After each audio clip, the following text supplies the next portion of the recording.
teman-teman muda yang akhirnya di kabinet atau di pemerintahan punya keberanian seperti itu, atau seenggaknya punya cara untuk akhirnya membawa kemaslahatan pemuda di Indonesia. Permasalahan kita terutama ruang lingkup generasi muda kan banyak banget ya, berimplikasi menjadi sebuah revolusi sosial malah. Oh gitu. Ini bukan sekedar menakut-nakuti, tapi kita bisa melihat di Bangladesh. Yeah. Di Bangladesh bahkan mereka nyebut revolusinya itu sebagai revolusi Gen Z. Jadi jangan main-mainlah dengan Gen Z sebenarnya, karena ini harus diwaspadai oleh Pak Prabowo ke depan. Sekali bertemu, saya langsung bilang, oh ini pemimpin yang hebat nih. Pas ketemu Pak Prabowo, auranya kaku beda gitu. Auranya beda. beda gitu ya. Karena rasa pengen hormat gitu. Tapi tahu nggak? Iya. Di video gua Pak Prabowo yang hormat ke gua. Aduh, saya pengen jadi presiden Indonesia, Pak. Setelah Bapak mungkin.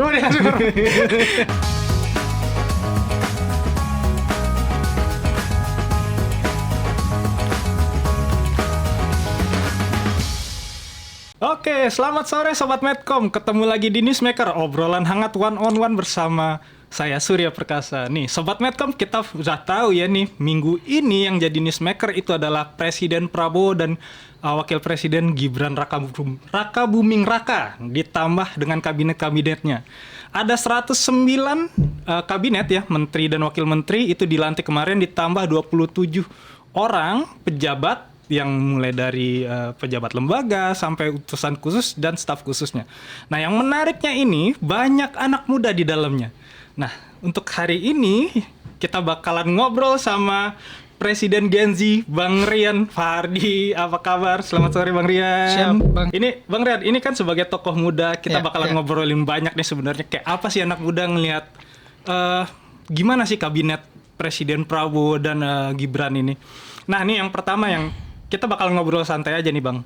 Ini Presiden Prabowo ini kan bisa dibilang berusaha mendekatkan diri dengan anak-anak muda, berusaha menciptakan citra-citra yang apa ya, bisa dibilang ingin menunjukkan bahwa ayo sini anak muda gabung sama kita. Nah, apalagi kan sampai waktu kampanyenya dulu sampai berusaha menciptakan citra presiden gemoy itu waktu itu kan yang rame pada saat itu. Nah, ini kesan pertama Bang Rian ya, terutama di sebagai presiden Gen Z kan bisa dibilang gitu nih. Ini Prabowo dilantik jadi presiden, seperti apa sih kesannya? Oke. Aku pengen mulai mungkin pada saat pelantikan ya. Jadi kayak aku ngeliat tuh Pak Prabowo pada saat pidato pelantikan dengan dia pas kampanye presiden kemarin itu beda banget. Bisa kita lihat bagaimana akhirnya mungkin ya jangan-jangan memang pas kampanye itu sengaja di engineer buat ngedapetin hati kita lah ya. Dengan mungkin gemoy, dengan mungkin banyak sekali gimmick politik yang sedang dilakukan. Ya tidak bukan ya hanya untuk memenangkan pertandingan kan sebenarnya. Tapi pada saat pelantikan di situ saya melihat kayaknya ini Pak Prabowo yang sebenarnya deh. Kayaknya Pak Prabowo yang gak takut siapapun karena mungkin punya latar belakang yang tegas juga. Dan akhirnya kita bisa merasakan bahwa ketika negara yang besar ini, bangsa yang besar ini dipimpin oleh pemimpin yang berani, ya kita punya sedikit harapan lah, minimal disegani oleh negara-negara lain di luar sana. Saya juga merasa cukup bangga gitu melihat bagaimana Pak Prabowo begitu akrabnya dengan negara-negara sahabat, negara-negara lain di luar sana, dan menjadikan pelantikan Indonesia kemarin salah satu negara yang paling terbanyak, negara yang diundang gitu dalam satu pelantikan. Artinya ini satu dewan yang bagus sebagai presiden. Dan sedikit yang ingin saya sampaikan bahwa kita masih tetap menunggu, semoga apa yang disampaikan Pak Prabowo lewat pidatonya itu benar-benar bisa dijaga kekonsistenannya. Jadi bukan hanya sekedar omon-omon aja. Oh iya, jangan sampai cuma omon-omon aja ya. Jadi itu ya. kita mengantisipasi itu. Dan senangnya saya Pak Prabowo menjadikan pelantikan kemarin dan pidatonya sebagai ultimatum, bukan rasa bangga. Oke. Jadi saya melihat kayak dia bukan ingin memamerkan bahwa saya presiden Indonesia, tapi justru mengultimatum para pejabat, para calon menterinya pada saat itu dan negara-negara lain yang sedang menonton bahwa hati-hati dengan Indonesia ke depan jika saya memimpin. Oke. Karena dia benar-benar tegas ingin memberantas korupsi sampai akar-akarnya dan menguatkan sumber daya manusia kita dan terutama juga dia 8 kali ngomong soal pengentasan kemiskinan. Oke. Ini Bang Rian, di Gen Z kan sebagai komunitas yang bisa dibilang pada saat ini memang Indonesia ini kan usia produktifnya kan memang semakin lama semakin besar gitu ya. Yeah. Apalagi generasi muda bisa dibilang umur 20 sampai 35 itu yang paling besar di Indonesia pada saat ini. Nah, ini di komunitas generasi muda sendiri ini pasti suaranya kan beragam nih. Ada yang bilang, Pak Prabowo nih kayaknya cuma pencitraan doang nih. Ini Pak Prabowo kita tunggu-tunggu nih seperti Bang Rian bilang tadi. Nah, ini yang bagian mana sih yang paling ramai dikomentari generasi muda ya, terutama di medsos, karena generasi muda kita kan memang lebih banyak bermain di medsos bersuaranya kan seperti itu.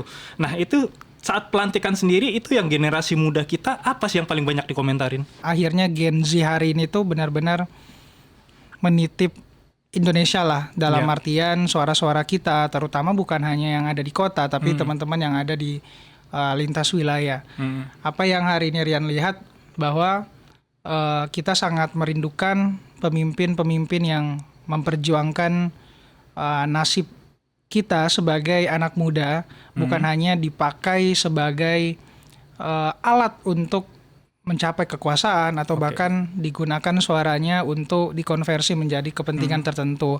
Artinya kita benar-benar membutuhkan pemimpin yang tidak hanya menjual nama anak muda, tapi benar-benar memperlakukan anak muda sesuai dengan semestinya. Artinya sejauh mana kita lihat ke depan posisi-posisi kepemimpinan itu akan diisi oleh anak muda, kemudian keterlibatan, kesempatan itu harus dibuktikan dengan kebijakan, bukan hanya sekedar dengan perkataan. Dan setuju dengan Mas yang tadi bilang bahwa di 2035 dan mungkin sampai di 2045 kita akan ada momen di mana usia anak muda itu akan lebih banyak lah dan akan mengisi pos-pos pekerjaan dan pos-pos yang kritis lagi lah untuk Indonesia ke depan. Tapi ada satu yang jarang dibicarakan, Mas. Salah satunya adalah bagaimana pos-pos yang kritis dan penting ini akhirnya anak muda tidak dilibatkan di sana. Jadi saya bisa melihat bahwa fenomena yang mungkin terjadi di Indonesia dan sedikit menghantui kita bisa terjadi kemarahan yang luar biasa. Melihat jumlah kita yang banyak sebagai anak muda, bingung mau ngapain, lapangan pekerjaan tidak tersedia, anak muda dari Sabang sampai Merauke tidak bisa nge-upgrade lagi skillnya karena tidak ada kesempatan di sana. Jadi ngebuat kita tuh marah dan itu bisa menyebabkan kemarahan yang menurutku tuh bisa berimplikasi menjadi sebuah revolusi sosial malah. Ini bukan sekedar menakut-nakuti, tapi kita bisa melihat di Bangladesh. Di Bangladesh bahkan mereka nyebut revolusinya itu sebagai revolusi Gen Z. Jadi jangan main-mainlah dengan Gen Z sebenarnya, karena jumlah yang besar ini tidak hanya bisa bermanfaat untuk mengubah atau menaikkan ekonomi kita, tapi justru ketika aspirasinya nggak didengarkan, dia merasa dia diterasingkan dalam posisi regenerasi kepemimpinan dan ada istilahnya ekonomi yang frustasi. Jadi kita bingung mau nyari pekerjaan di mana, sementara praktek nepotisme atau mungkin ordal semakin menjamur, dan ini yang akan bikin saya rasa anak muda bukan hanya di Jakarta tapi akan lebih gampang marah. Nah, ini yang harus diwaspadai oleh Pak Prabowo ke depan, bahwa bonus demografi itu bukan hanya bicara tentang bagaimana akhirnya memaksimalkan peran anak muda, tapi bagaimana menjaga kestabilan energi anak muda itu untuk tidak marah. Marah dalam artian di sini ya boleh saja, tapi bagaimana akhirnya kita benar-benar mengetahui apa sih yang diinginkan oleh anak muda hari ini. Jadi bisa dibilang ini Pak Prabowo nih harus mikirin bener-bener nih anak muda, jangan sampai anak muda cuma dijadiin cuma sebagai lumbung suara, jangan cuma dianggap sebagai potensi untuk membuat Indonesia lebih besar, tapi kalau nanti tidak bisa di-manage, bisa-bisa nanti justru anak muda, gerakan anak muda ini yang bisa menggoyangkan gitu ya. Kira-kira Benar. seperti itu, Bang. Kira-kira seperti itu. Kayak ini berdasarkan risetnya beberapa ya peneliti tentang revolusi, salah satunya Jack Goldstone. Dia meneliti bahwa pertambahan jumlah demografi dalam satu negara itu berat dan banyak sekali implikasinya berkaitan tentang revolusi. Salah satunya diafirmasi lagi sama Shingo Hamanaka lewat artikelnya Why Demographic Change. Dia meneliti tentang bagaimana fenomena di Arab Spring di Timur Tengah itu ternyata berimplikasi juga dengan tingkat demografi yang semakin tinggi, tapi terjadi ketidakstabilan di sana, terutama dalam sektor ekonomi, sosial, dan politik. Hati-hati karena dengan satu sumbu yang kayak gitu tuh bisa bikin kita kayak oke, mungkin nggak langsung marah, tapi itu terpendam di hati, lalu suatu saat akan meledak. Iya, jadi jangan mungkin sampai jadi api dalam sekam ini lama-lama dibiarin yang bikin panas anak muda, nanti justru kebakaran justru kalau dibiarin seperti itu. Nah, satu-satunya solusi yang dibutuhkan ada satu orang. Atau mungkin saya yakin sih, maksudnya Pak Prabowo nggak akan bisa secara menyeluruh melihat semua permasalahan di Republik ini. Makanya ada peran stafsus, ada peran utusan khusus atau Dewan Pertimbangan untuk membisiki Pak Prabowo tentang ini loh yang terjadi dengan anak muda. Nah sekarang kita harus mencari siapa anak muda yang akan membisikkan lewat telinganya Pak Prabowo. Siapa yang berani? Siapa yang berani? Siapa yang berani benar-benar negur dalam artian ngingatin Pak Prabowo, Pak, ini ada begini loh. Ini yang diperlukan. Jadi itu sih yang saya khawatirkan. Apalagi kan banyak banget tuh kita lihat utusan khusus, staf khusus muda, terus wakil menteri juga banyak yang muda. Ya Rian cuma nitipin harapan ke teman-teman atau senior-senior. Tapi ya Rian juga nggak akan diem kalau misalnya justru mereka yang tidak berani membisikkan satu hal yang baik atau penting kepada presiden kita. Oke, ini Bang Rian udah singgung-singgung juga nih soal menteri sama pejabat khusus, ada staf khusus, ada utusan khusus kan ini.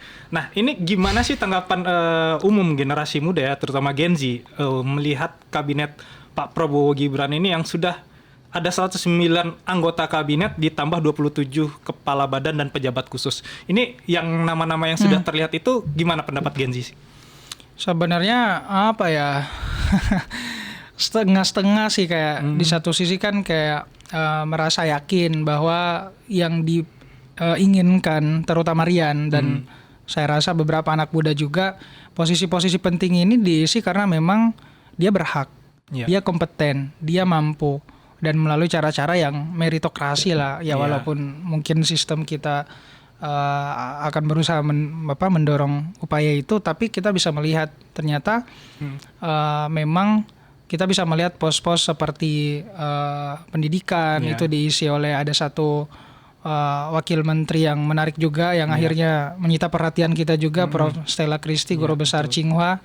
Terus dia menceritakan bagaimana akhirnya dipanggil dan ingin berkontribusi, ya itu bisa memberikan sedikit oase yang menyenangkan lah bagi pendidikan kita. Terus kita bisa melihat keseriusan Pak Prabowo juga di pendidikan dengan memisahkan sehingga bisa jadi fokus menyelesaikan masalah-masalah di tingkat pendidikan kita adalah salah satu hal yang baik sih menurutku, Mas. Cuma memang ada beberapa catatan yang bisa kita lihat, pos-pos itu diisi oleh ketua partai, tapi sebenarnya nggak ada masalah. Karena kan di satu sisi memang kayaknya negara kita sangat erat kaitannya dengan keputusan ketua partai ya.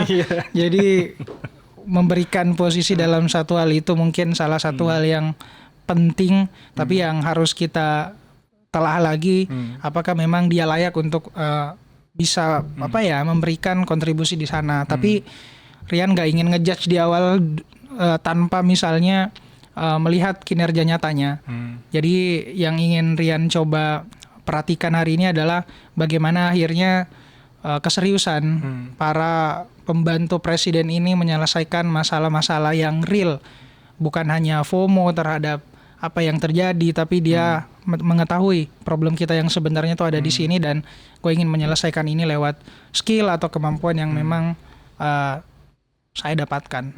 Ini kalau dikasih antara 1 sampai 10, ini Bang Riannya sendiri melihat dengan nama-nama kabinet kita ini, nama pejabat khusus ini sudah antara 1 sampai 10, 1 kecewa, 10 senang sekali. Ini ada di angka berapa nih kira-kira dengan kabinet yang muncul ini? Mungkin biar gak remedial 7,5 deh. 7,5 biar nggak remedial ya. Oke, menteri-menteri hati-hati. Kecuali kalau ada yang manfaatin kayak tadi tuh ngundang pakai kepentingan pribadi, udah turun lagi tuh.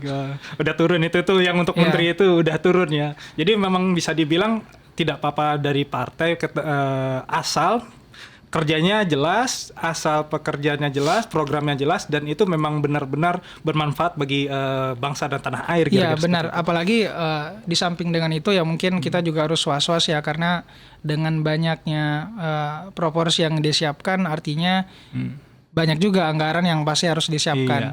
Jadi ya jangan sampai teman-teman atau senior yang akhirnya memang mendapatkan amanah di sana justru tidak memanfaatkannya dengan baik, karena itu adalah titipan dari rakyat sebenarnya, pajak dan lain-lain, tapi tidak berusaha untuk memberikan yang terbaik, dan itu menurutku akan sangat disayangkan sekali. Jadi Rian sih sedikit merasa ada setitik harapan itu, bahwa memang bangsa kita dijanjikan bahwa akan jadi negara yang makmur, negara yang adil, dan mungkin tahun-tahun ke depan kita akan semoga aja merasakan itu.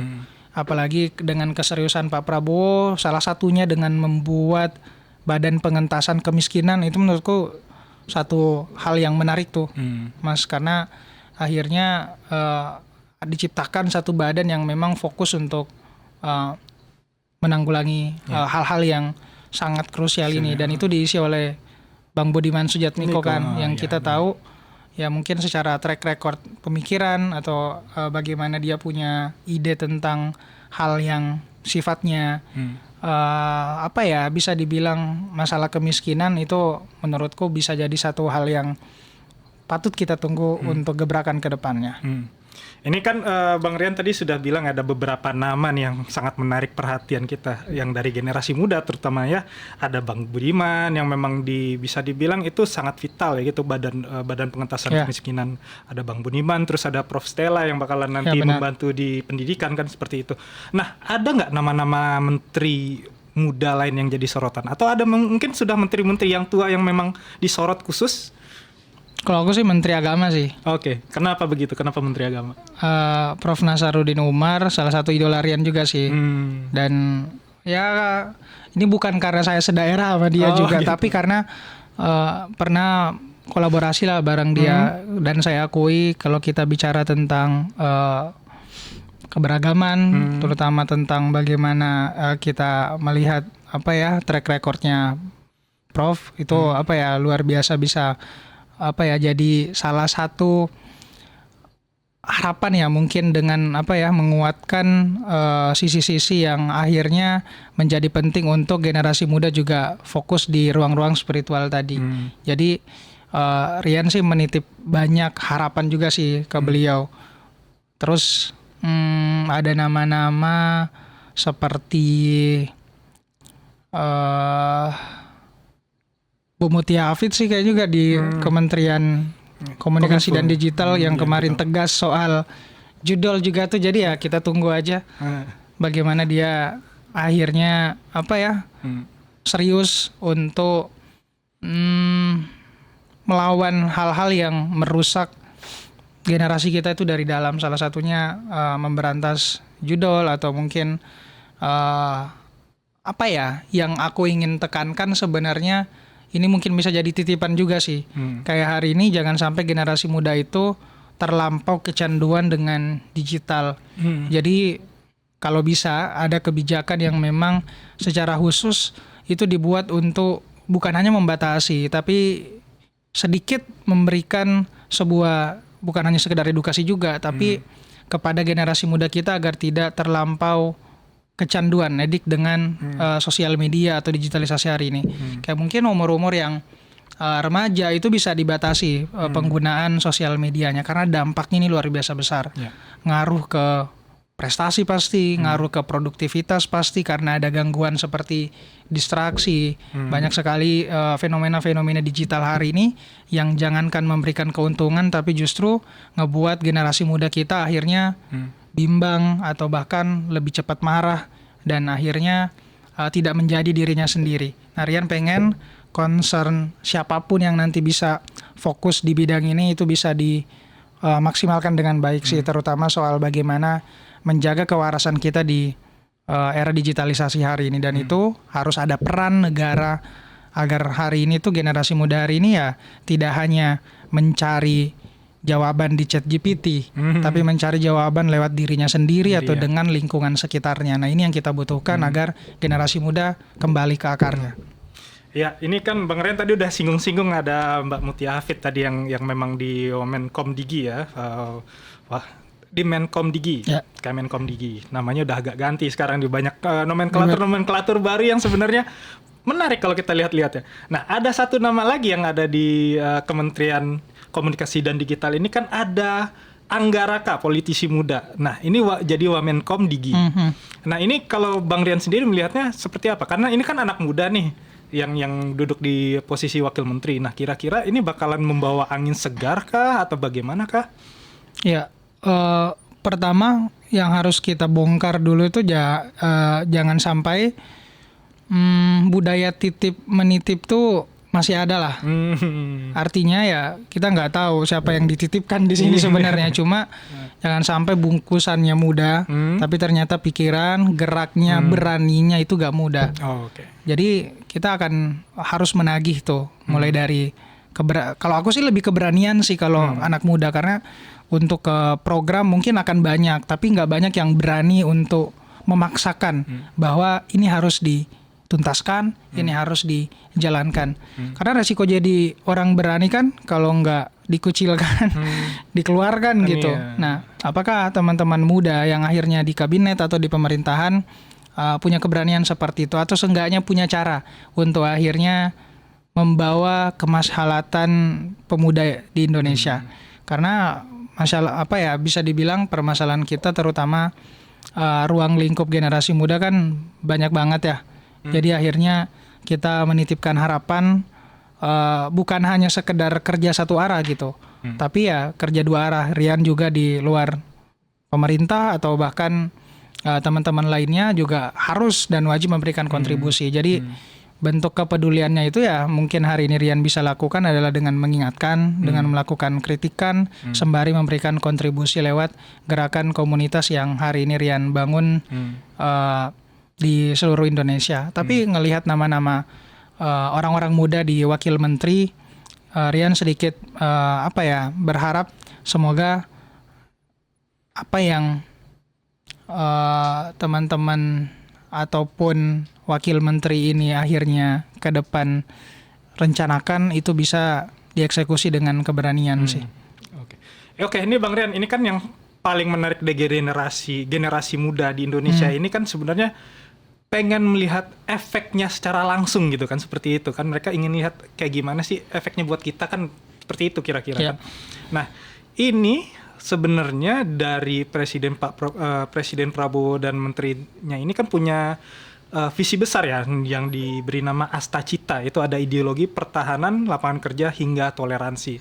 Nah, poin mana dari program besar Pak Prabowo dan Kabinet Merah Putih ini yang paling ditunggu sama anak muda sebenarnya? Kalau aku sih lebih nitik beratkan di lapangan pekerjaan. Pasti itu yang paling ditunggu, dan soal bagaimana akhirnya implikasinya ke sustainability ya. Jadi ke keberlanjutan. Tapi yang ingin aku highlight adalah banyak sekali memang yang diutamakan itu adalah soal sumber daya manusia sama lapangan pekerjaan. Dan Rian sih berharap para pemangku kebijakan ini mengerti perasaan dan keresahan anak muda di seluruh Indonesia, bukan hanya di Jakarta.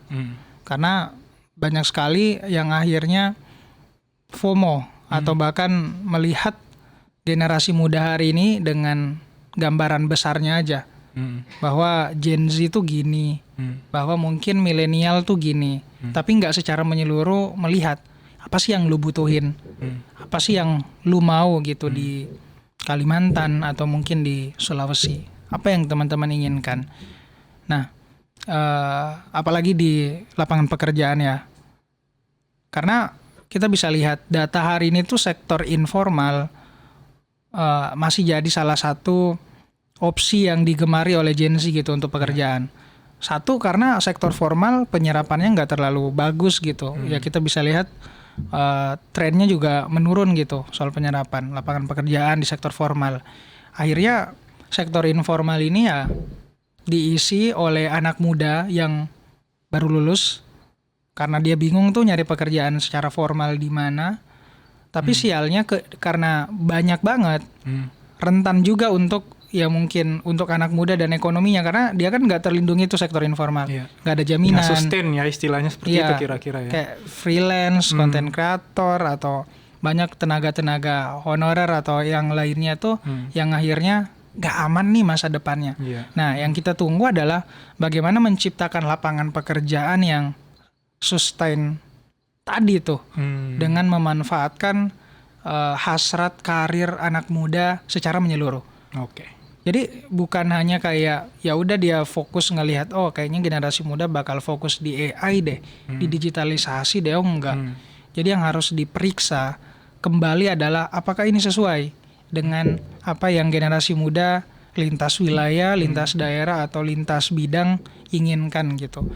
Jadi kecemasan Rian tuh seringkali kan kita hanya dijadikan atau dilihat datanya tuh hanya sebatas market ya, sebatas pasar. Kayak nggak ada proses menyelam lebih jauh untuk melihat apa sih yang lo inginkan. Nah, mungkin utusan khusus bisa bekerja untuk itu sih. Minimal bagaimana dia menyerap aspirasi itu lalu memberikan satu kebijakan yang memang bisa mewakili perasaan-perasaan generasi muda bukan hanya di kota tapi di titik-titik terjauh atau bahkan ya yang hari ini jarang disorot lah. Nah, dan sekarang Rian hanya bisa di tahap mengumpulkan informasi itu. Kalau ditanya data atau apa ya saya punya, tapi untuk power untuk bisa akhirnya membantu mereka itu kita bisa pelan-pelan. Apa yang kulakukan, aku bikin namanya Naran Creator Academy untuk membantu reskilling dan upskilling anak muda di setiap daerah. Kita bikin secara gratis, cara bikin konten, cara bikin narasi, cara untuk menjual produknya di sosial media. Nah itu salah satu yang Rian sumbangkan lah, dan harapannya bagaimana akhirnya para pemangku kepentingan ini benar-benar bisa melihat secara menyeluruh generasi muda ke depan. Oke nih Bang Rian, kalau misalnya Bang Rian diminta mewakili suaranya Gen Z nih, di luar dari programnya Pak Prabowo, apa sih sebenarnya harapan generasi muda untuk Pak Prabowo ini selama 5 tahun ke depan? Apa yang ingin benar-benar didapatkan ketika nanti 2029 datang? Banyak banget sih sebenarnya. Banyak banget. Di yang paling atas nih, yang prioritas paling atas banget gitu. Kalau aku sih yang pertama, kalau yang sifatnya teknis banget ya.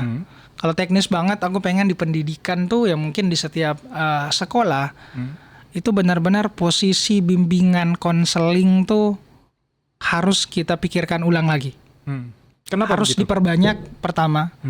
Karena banyak anak muda hari ini tuh dia bingung, bimbang, cemas, gak percaya diri karena bukan hanya kurang motivasi tapi gak dibimbing gitu, gak diyakinkan yang paling penting bahwa ya lu tuh bisa, lu tuh keren di sini, lu tuh meskipun gak jago di matematika ya jangan-jangan lu bisa jadi seorang editor nanti di masa depan karena lu suka ngedit kan. Nah itu yang kita butuhkan tuh di setiap sekolah-sekolah.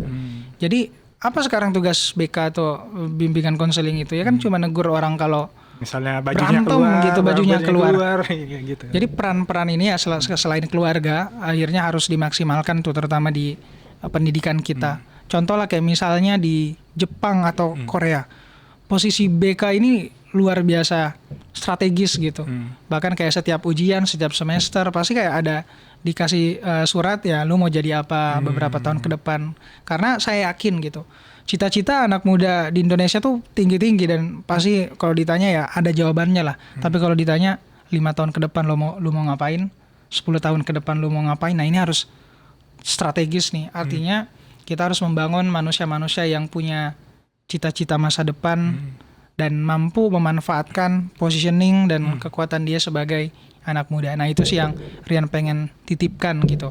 Terus yang kedua adalah pertama soal bagaimana akhirnya pemuda hari ini tuh punya narasi besar. Jadi nggak hanya Pak Presiden aja nih yang punya narasi besar, contohnya swasembada pangan. Jadi pemuda kita hari ini harus punya satu kesatuan yang utuh, yang mungkin seperti pada zaman prakemerdekaan, bagaimana mereka itu saling mengumpulkan satu sama lain lah untuk merdeka gitu. Nah hari ini saya rasa kita butuh tuh peran-peran di mana anak muda mengisi pos-pos kritis tadi dengan mimpinya masing-masing, imajinasinya masing-masing, tapi tidak hanya dilihat untuk dipakai sebagai bahan jualan aja, tapi benar-benar perannya, pemikirannya, terus apa yang dia inginkan itu benar-benar didengarkan gitu. Dan yang terakhir adalah bagaimana hari ini dan sampai kapanpun Indonesia bebas merayakan suaranya.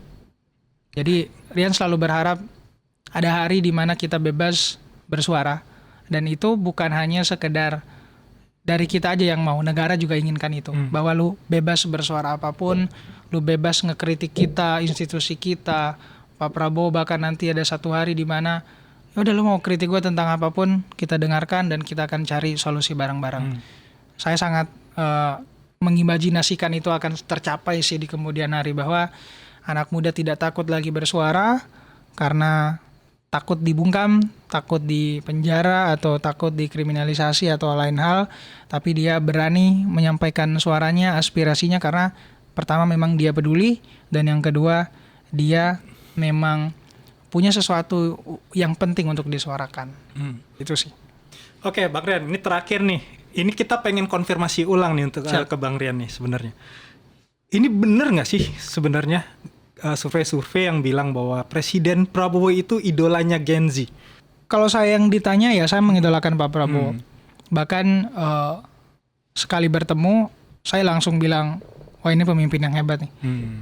Kemarin pas zaman Pilpres saya kan bertemu Pak Anies, Pak Ganjar dan Pak Prabowo, tiga-tiganya, untuk memastikan bahwa saya nggak salah pilih nih nanti. Ya, okay. Jadi saya cari cara untuk ketemu dan akhirnya bisa ketemu, bikin konten bareng dan sempat berdiskusi. Ketiga ini punya personalitas dan cara pandang yang berbeda.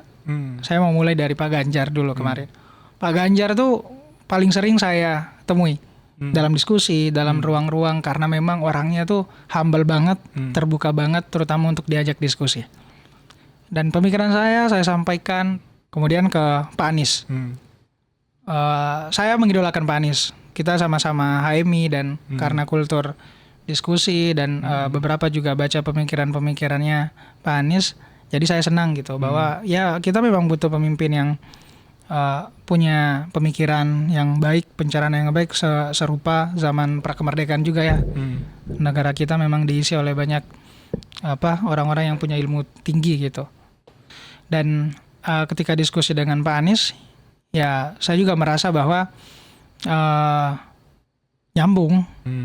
Sosok Pak Anies benar-benar bisa menyatukan lintas golongan, generasi, dan tibalah satu pemikiran bahwa ketika ketemu dengan Pak Prabowo, jadi saya ketemu Pak Ganjar dulu, Pak Anies, Pak Prabowo yang terakhir. Pak Prabowo ini beda bang. Bedanya di mana tuh? Pertama saya takut gitu. Oh, karena ini ya, aura militernya kelihatan ya. Pak Ganjar itu enak banget. Kayak secara perspektif kan kayak kita kayaknya enak ini dia ngobrol karena keterbukaan dia di sosial media juga bagus kan. Bener. Pas ketemu Pak Prabowo, auranya beda gitu. Auranya beda gitu ya. Karena rasa pengen hormat gitu. Tapi tahu nggak? Iya. Di video gua Pak Prabowo yang hormat ke gua. Aduh, iya benar. Ada. Pada saat itu gua bilang, kenapa dia bisa hormat? Gua bilang, saya pengen jadi Presiden Indonesia Pak, setelah Bapak mungkin. Dia langsung hormat. Terus gue ceritain juga gue mau ini, gue punya mimpi ini, gue pengen generasi muda kayak gini, gue ceritain, dan gue punya keresahan pada saat itu. Gue bilang masalah lingkungan, terutama polusi di Jakarta. Tahu nggak lo Bang apa yang Pak Prabowo lakukan? Apa tuh?